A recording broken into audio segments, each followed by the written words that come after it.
सुबह सुबह सास सिर पर सब्जी की टोकरी लेकर अमीरों के मोहल्ले में ले जाकर बाहर रखे उनके झोलों में सब्जी डाल रही है।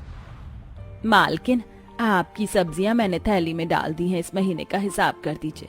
आशा, कल जो तुम सब्जी देकर गई थी उसमें 2 टमाटर सड़े थे, देखो आज भी एक आलू सड़ा है, इसको निकाल दो और आज मैं हिसाब कर दूंगी, कल पैसे ले जाना। हाँ हाँ मालकिन, कोई बात नहीं, कल से मैं ध्यान रखूंगी एक भी सब्जी सड़ी ना जाए। आप इन सड़ी सब्जियों को फेंक देती होंगी, पर मेरी बहू खराब होने वाली सब्जियों का कुछ ना कुछ बना देती है जो खाने में भी बहुत स्वादिष्ट होता है। क्या ही बताऊं अपनी बहू के बारे में, उसके सामने तो शेफ भी फेल है। उस औरत को सब्जी देकर आशा अब दूसरे घरों के बाहर भी जाती है और वहां भी सब्जी देते हुए अपनी बहू के खाने की तारीफ करती है और घर आती है। और कुछ देर बाद जब पूरा परिवार खाने के लिए बैठता है, माँ देखो ना, भाभी ने घर में रखे बासी रोटी को हल्का सा सेका और उसमें खराब हो रहा चुकंदर, खीरा, प्याज और घर में ही दूध की मलाई से क्रीम बनाकर बीटरूट यानी कि चुकंदर का रोटी वाला सैंडविच बनाया है। सिमरन, तुम्हारे पास इतना दिमाग आता कहाँ से है? कैसे कर लेती हो ये सब? अरे हमारी बहू का तो खाना बनाने में जवाब ही नहीं है। घर वालों से अपनी तारीफ सुनकर सिमरन को बहुत अच्छा लगता है। कुछ देर में विनोद नाश्ता करके खेत चला जाता है और दीपक भी सब्जी का ठेला लेकर बाजार जाता है। इसी तरह कुछ दिन बीत जाते हैं और एक दिन सुमित्रा सब्जियां लेने आशा के घर आती है और अपनी बहू की शेखी बघाड़ते हुए कहती है, आशा, तुम तो जानती हो ना, मेरी बहू ने होटल मैनेजमेंट किया है, रोज रोज कुछ ना कुछ हमें अच्छा ही बना कर खिलाती है। हमारे पूरे मोहल्ले में ऐसी कोई नहीं है जो मेरी बहू से अच्छा खाना बना ले। अरे बहन, तुम्हारी बहू ने सीखा है, पर मेरी बहू को तो बिना सीखे ही बहुत कुछ आता है बनाना। अब कभी मेरी बहू कुछ अच्छा खाना बनाएगी तो तुम्हें जरूर दूंगी। आशा की बात सुनकर सुमित्रा का मुंह बन जाता है और वो सब्जियां लेकर घर जाती है। इसी तरह कुछ दिन बीत जाते हैं और एक दिन घर में सिमरन रोटी पिज्जा बनाती है। रोटी को सेक कर उस पर लहसुन की चटनी लगाकर प्याज टमाटर रखकर उसे सेक लेती है और सबको खाने को देती है। अरे वाह भाभी, आज तो आपने पिज्जा बना दिया, वो भी रोटी का, और ये लहसुन की चटनी बहुत अच्छी है। हाँ काजल, लहसुन कुछ टमाटर और प्याज गल रहे हैं तो इसलिए मेरे दिमाग में पिज्जा का ख्याल आया और रखे सामान से ये बना डाला। आज फिर कुछ नया खाने में देख आशा को बहुत अच्छा लगता है।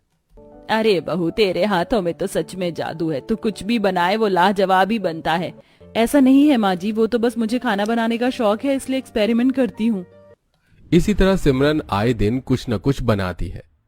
ये आधा किलो के आसपास कुछ तोरई रखी हुई हैं, बासी हो गई हैं, कोई नहीं लेगा, तुम देख लो अगर इसका कुछ बना सको तो। अरे दीपक जी, मुझे आधा किलो तोरी बहुत है, आप आराम से सब्जी बेचने जाइए, दोपहर में आपके लिए इसी का कुछ अच्छा बनाऊंगी।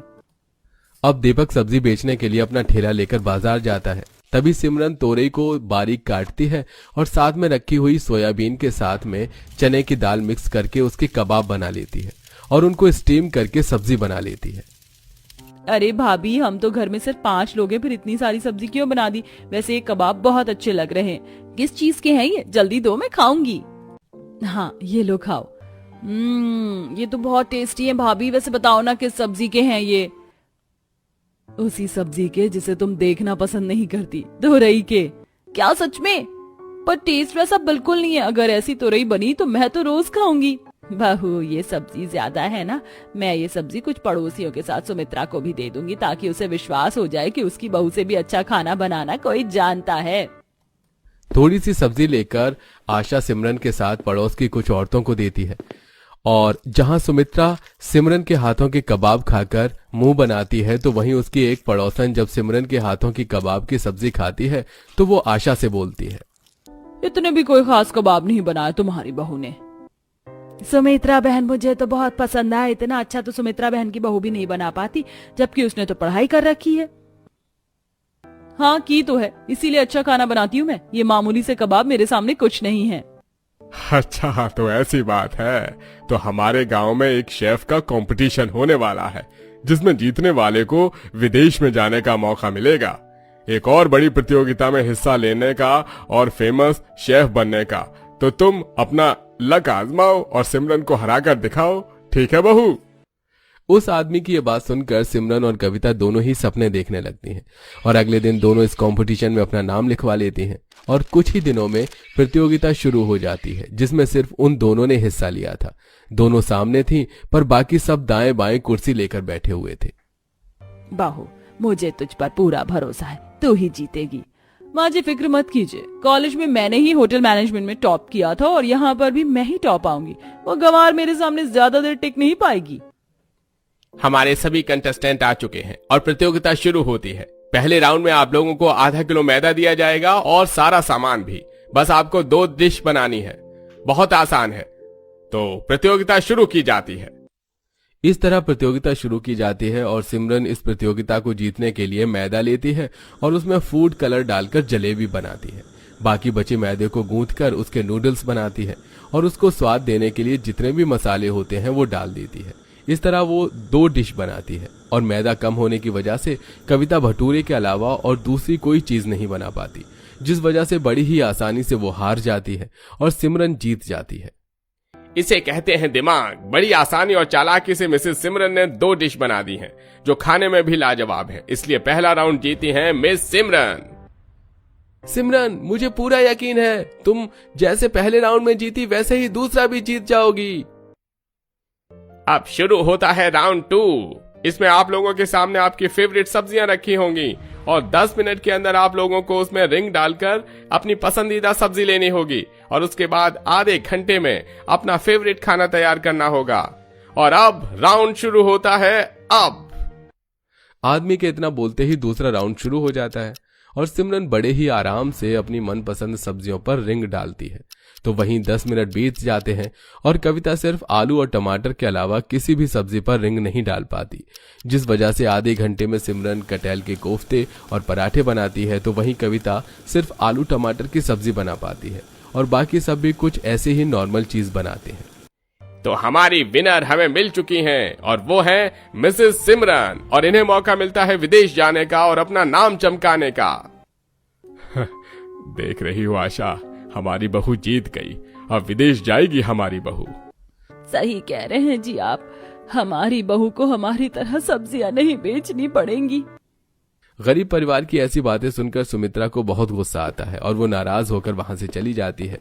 तो वहीं सिमरन अपने ससुराल वालों के साथ घर आती है और विदेश जाने की तैयारी करती है।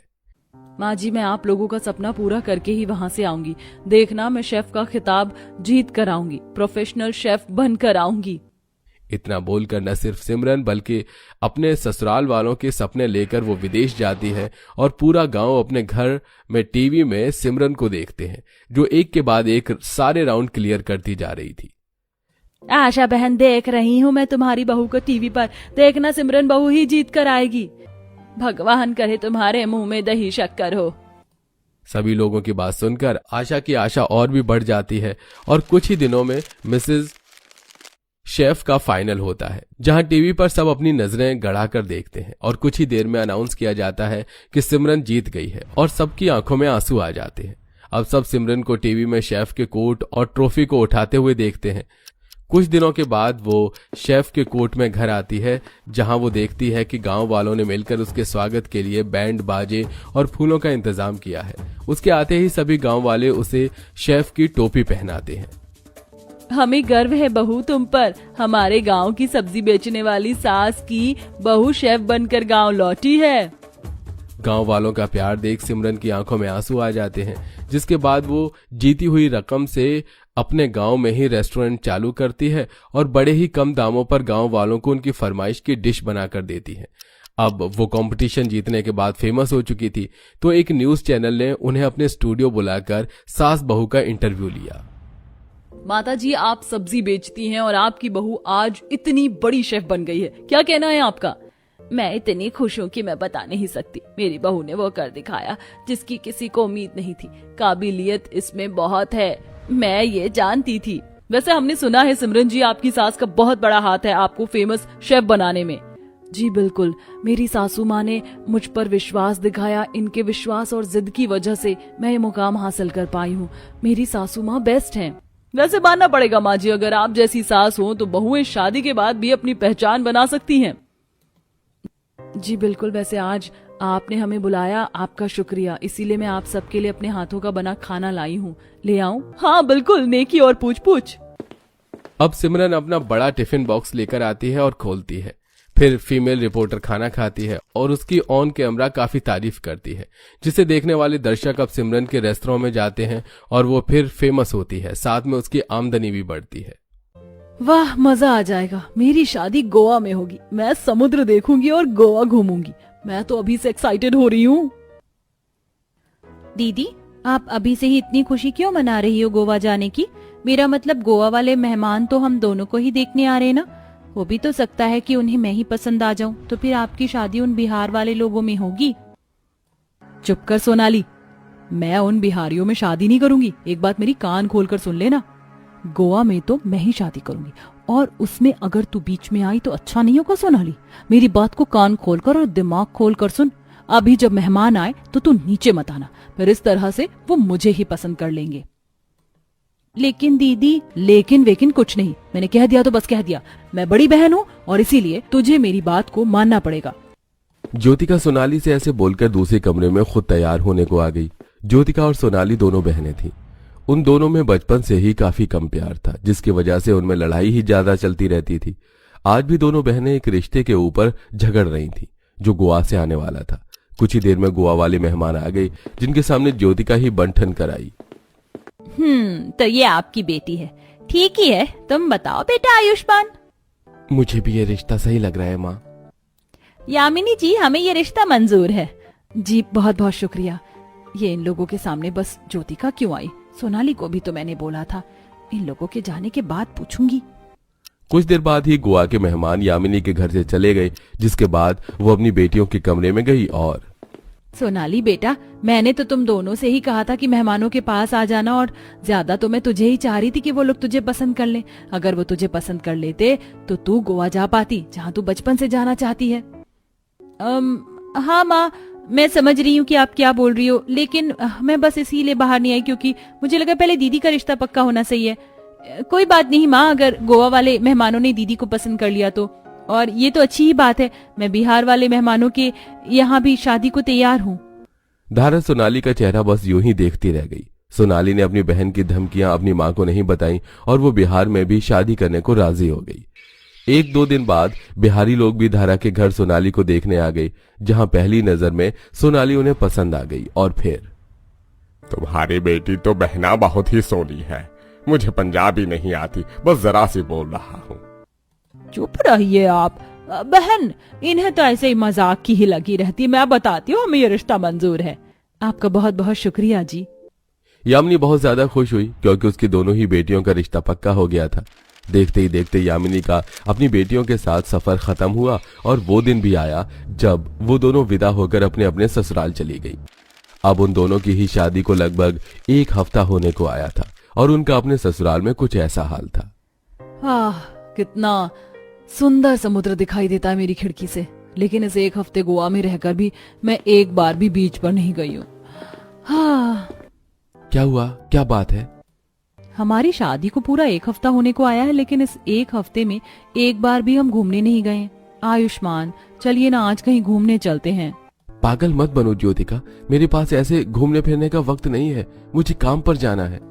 आप यही कहते हो। जब जाना है तो जाना है। अच्छा, मैं चलता हूँ। हाँ, मैं चाहे कितना ही कह लूं, लेकिन मेरे पति के लिए हमेशा काम ही मुझसे ज्यादा इम्पोर्टेंट है। अब फिर से मैं अकेली हो गई। अब मैं क्या करूंगी? ज्योतिका अपने ससुराल में बोर हो रही थी। वैसे तो उसके ससुराल में सहूलियत और नए जमाने की हर एक चीज थी, लेकिन फिर भी उसके घर में उसका दिल लगाने वाला कोई नहीं था। कुछ देर अपने कमरे में बैठने के बाद ज्योतिका कमरे से बाहर आई, जहां उसने देखा कि उसकी सास सोफा पर बैठी हुई है। चलो कुछ देर माँ जी से ही बात कर लेती हूँ। ज्योतिका अपनी सास के बराबर में जाकर बैठ गई। माँ जी, क्या कर रही हो? Online shopping. क्या है, क्यों मेरी साइड में आकर बैठ गई है? माँ जी, वो मैं बोर हो रही थी इसीलिए। मुझे पसंद नहीं है कि कोई मेरे पर्सनल कामों में अपना पांव अड़ाए। जा यहाँ से। धारा ने ज्योतिका को अपने पास नहीं बैठने दिया, जिससे कि वो बेचारी उदास होकर अपने कमरे में ही आ गई। एक तरफ ज्योतिका की जिंदगी ऐसे मायूस सी गुजर रही थी, तो वहीं दूसरी तरफ उसकी बहन। वाह माँ जी, ये बिहार के मशहूर छोटी मछली के साथ चावल तो बड़े ही स्वादिष्ट लगते हैं, लेकिन अब इन्हें खाने के बाद मन कर रहा है कि कुछ मीठा भी होता। सच में मजा ही आ जाता। लो तो फिर खुलकर मजा लो। ससुर जी, आप खाना खाते ही कहाँ चले गए थे? मैं जानता हूँ कि मेरी बहू रानी का खाना खाने के बाद मीठा खाने का दिल करता है, जिसकी वजह से मैं तेरे लिए आइसक्रीम लेने गया था। चलो सभी खाएंगे, मैं काफी सारी लाया हूँ। जल्दी जल्दी से सोनाली ने आइसक्रीम निकालकर सभी घर वालों को देनी शुरू कर दी और फिर सब ने बैठकर आइसक्रीम खाई। बहू इतनी उम्र हो गई लेकिन कभी ये समझ नहीं आया कि ससुराल ये इतनी स्वादिष्ट चीज बनती कैसे है। हाँ हाँ बाबा, मुझे आती है आइसक्रीम बनानी। किसी दिन मैं आपको घर में बनाकर आइसक्रीम खिलाऊंगी। तब तो और भी मजा आएगा। अरे भूमिका बेटा, जरा घर की पुरानी फोटोओं की एल्बम निकाल कर ले आ। इस वक्त सभी एक साथ है तो फोटो देखेंगे। मुझे देखने हैं। कहाँ है एल्बम माँ जी? मुझे बताइए, मैं निकाल लाती हूँ। देख, अलमारी के लॉकर में रखा है। सोनाली पुरानी फोटो एल्बम निकाल कर ले आई, जहाँ सभी जमीन पर रखकर फोटोज देखने लगे। बहू, ये तस्वीर देख, मोहन के बचपन की है। माँ, कहीं ये वही फोटो तो नहीं जिसमें मेरी नाक बह रही है? माँ, ये वाली मत दिखाना। अच्छा, फिर तो मैं जरूर देखूंगी। कितनी सारी नाक बह रही है। मोहन जी, वैसे जैसे आप जवानी में हो, बचपन में तो ऐसे बिल्कुल नहीं थे। अच्छा, तो जवानी में अच्छा हूँ या बचपन? ऑफ कोर्स बचपन। सभी ऐसे ही खट्टी मीठी बातें कर रहे थे। देख बहू, ये मेरी जवानी की तस्वीर है। ये तस्वीर मेरी पहली रसोई पर मेरी जेठानी ने खींची थी। हाँ माँ, आप कितनी सुंदर हो, और बाबा को तो देखो कितने अच्छे लग रहे हैं। आपका बेटा आप पर जरा भी नहीं गया। तुम तो बस मुझे ऐसे ही कहना। सभी ने ऐसे ही काफी देर तक फोटो देखे और खूब पुरानी यादों को सोनाली के सामने ताजा किया।